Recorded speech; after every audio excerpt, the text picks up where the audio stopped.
ఏపీలో కూటమి ప్రభుత్వం విద్యార్థుల ఆకలి తీర్చే లక్ష్యంగా ఎంతో ప్రతిష్టాత్మకంగా ప్రవేశపెట్టిన డొక్కా సీతమ్మ మధ్యాహ్న భోజన పథకాన్ని శనివారం రోజున కర్నూలు జిల్లా కోసిగి మండలంలో మంత్రాలయ నియోజకవర్గం టీడీపీ ఇన్ఛార్జ్ రాఘవేంద్రారెడ్డి ప్రారంభించారు. కోసిగి గ్రామానికి విచ్చేసిన రాఘవేంద్రారెడ్డికి గ్రామస్తులు మరియు జూనియర్ కళాశాల విద్యార్థులు ఘనస్వాగతం పలికారు.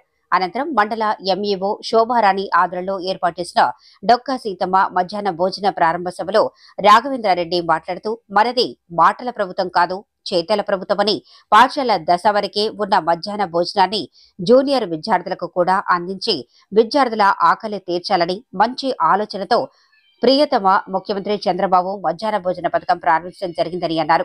అనంతరం కాలేజీ కాంపౌండ్ మరియు ప్రధాన సమస్యల రహదారి మరమ్మతులు చేయించే బాధ్యత తీసుకుంటున్నట్లు రాఘవేంద్రరెడ్డి సభాముఖంగా తెలిపారు.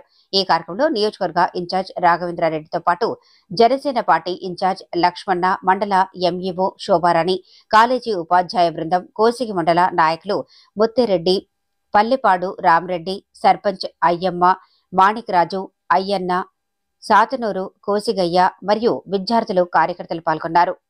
స్కూల్లో కాలేజీలో రస్తా కూడా ప్రాబ్లం ఉందని చెప్పారు.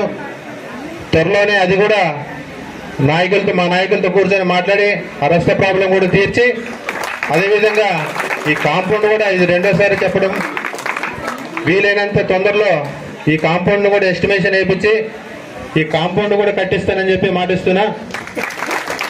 ఇంకా మీకు ఏ సమస్యలు ఉన్నా ఇక్కడ ఉండే ప్రిన్సిపల్ మేడం గారికి కూడా చెప్పేది ఒకటే, మీ కాలేజీలో సమస్యలున్నా, విద్యార్థుల గురించి ఏదైనా సమస్యలున్నా ఖచ్చితంగా ఎప్పుడు పిలిస్తే అప్పుడు వచ్చి మీ సమస్యలు తీరుస్తానని చెప్పి తెలియజేసుకుంటున్నా. అందరి మాదిరిగా మాటలు చెప్పే నాయకుడు కాదు నేను, ఖచ్చితంగా మీ ముందుండి పనిచేసే నాయకుడు అని చెప్పి మీ అందరికీ తెలియజేసుకుంటున్నా. కాబట్టి దయచేసి మనందరం ఈరోజు ఈ చంద్రబాబు నాయుడు గారికి ధన్యవాదాలు తెలియజేసుకుంటూ, ఈ అవకాశం ఇచ్చిన ప్రతి ఒక్కరికి నా ధన్యవాదాలు తెలియజేసుకుంటూ సెలవు తీసుకుంటాం.